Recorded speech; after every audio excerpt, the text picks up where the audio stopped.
सकाळी सकाळी काही खाजगी वृत्तवाहिन्यावरून मनोज जरांगे यांचं ओबीसीनं दिलेलं चॅलेंज पाहिलं, ऐकलं.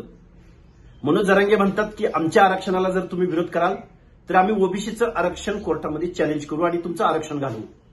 म्हणजे मनोज जरांगे, तुला गोरगरीब मराठा समाजाच्या पोरांचं पडलेलं नाही.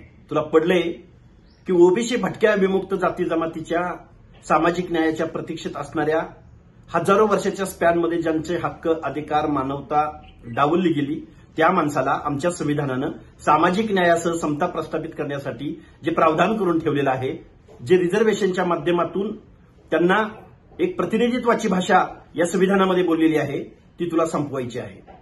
म्हणजे आधुनिक कालावधीमध्ये तुला या ओबीसीच्या रिझर्वेशनला विरोध आहे. एका बाजूला ओबीसी मधूनच आरक्षण मागायचं आणि दुसऱ्या बाजूला ओबीसी आरक्षणच चॅलेंज करतो म्हणण्याची भाषा वापरायची.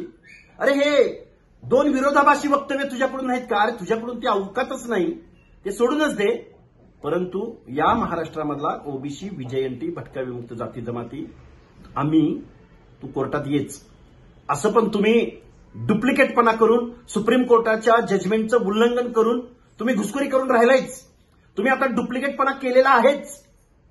मुख्यमंत्र्यानं संविधानिक पदावरती राहून सुद्धा या महाराष्ट्राच्या संपूर्ण समाजाचं दायित्व मुख्यमंत्र्याकडे असताना सुद्धा या मुख्यमंत्र्यांनी कायद्याचं उल्लंघन केलंय, शपथेचं उल्लंघन केलंय, छत्रपती शिवरायांच्या शपथेचं उल्लंघन केलंय.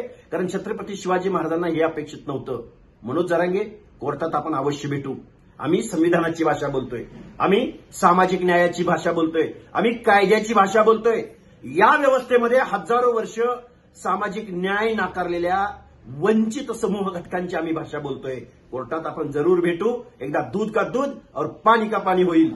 जरांगे, तुम्हाला तुमचं स्वागत आहे. तुम्ही या, भेटू.